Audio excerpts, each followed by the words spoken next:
Rédaction. L'autopsie pratiquée jeudi à Besançon va permettre de connaître les causes du décès d'Alexia Daval, 29 ans, disparue samedi dernier pendant jogging à Gray, en Haute-Saône, mais la traque du meurtrier s'annonce complexe et pourrait être long, avertissent les enquêteurs. Les analyses ADN ont permis au procureur de Vesoul, Emmanuel Dupic, de confirmer dès mercredi que le corps calciné découvert dans le bois de Villette-Moulin, près de Gray, était bien celui d'Alexia Daval, disparue samedi alors qu'elle était partie courir. La famille d'Alexia Daval s'exprimera à 18 h à la mairie de Gray, a indiqué jeudi à l'AFP sa sœur, Stéphanie Gay. Nous ferons une déclaration, mais ne répondrons à aucune question, a-t-elle précisé. L'autopsie du cadavre pratiquée jeudi à l'Institut médico-légal de Besançon devrait permettre de déterminer l'heure et les causes de la coup, strangulation, traumatisme, empoisonnement, blessure par balle ou par arme blanche, de la jeune femme. AFP. L'importance de la combustion du corps risque de compliquer la tâche du médecin légiste. Il cherchera également à vérifier la présence ou non d'éventuelles marques d'agression sexuelle, ainsi que d'éventuelles lésions de défense. Les différents prélèvements, et sous les ongles de la victime par exemple, si l'état du corps le permet, pourraient révéler l'ADN du ou des meurtriers. Il devrait également aider les enquêteurs à comprendre avec quel produit le corps a été brûlé. Autant d'indices pour permettre aux gendarmes de reconstituer le macabre scénario de la d'Alexia Daval. Les résultats de l'autopsie seront cruciaux pour la suite de l'information judiciaire ouverte pour assassinat. L'enquête pourrait être longue, a averti lundi le procureur, lors d'une conférence de presse. La veille de sa disparition, cet employé de banque, sportive, souriante et très appréciée, avait participé à un repas de famille qui s'était bien passé, selon les enquêteurs. L'inacceptable, selon Marie, elle est partie faire footing à 9 h 30.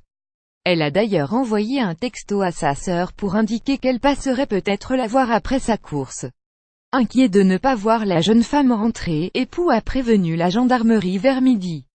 Dès samedi, le procureur Emmanuel Dupic a mobilisé d'importants moyens pour tenter de la retrouver et des battues citoyennes rassemblant entre 200 et 400 personnes ont été organisées dimanche et lundi.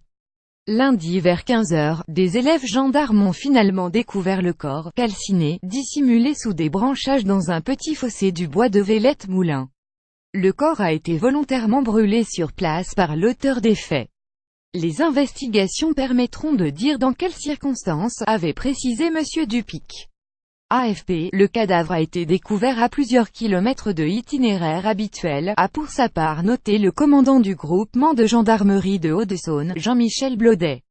Pour le père de la victime, qui s'est confié mercredi soir à RTL, c'est impossible d'imaginer qu'Alexia soit allée faire footing dans ce bois. C'était trop loin, c'était pas du tout trajet, affirme-t-il.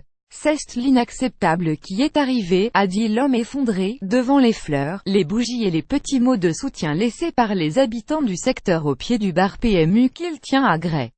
On ne comprend pas, on revit toute la nuit, on revit ce qu'elle a pu vivre en espérant que la pauvre gamine n'a pas souffert. Jeudi, un psychologue a été mis à la disposition de la population par la préfecture de Haute-Saône. Un nouvel appel à témoins a été lancé mercredi par le parquet. Il invite à signaler tout fait suspect constaté dans les environs de Gray et de la forêt de Villette-Moulin durant le week-end du 28 et 29 octobre, qui peut donner lieu à un signalement à la gendarmerie au numéro dédié 03 84 65 11 45. Lundi, le procureur avait fait état d'un témoignage extrêmement intéressant, d'une personne qui a vu la joggeuse courir dans circuit de footing régulier. Après avoir passé la scène de crime au peigne fin, aidés par 3 drones pour ce qui est indétectable depuis le sol, les enquêteurs ont quitté les lieux mercredi soir, ASFDCSGIT AFP 021501 novembre 17.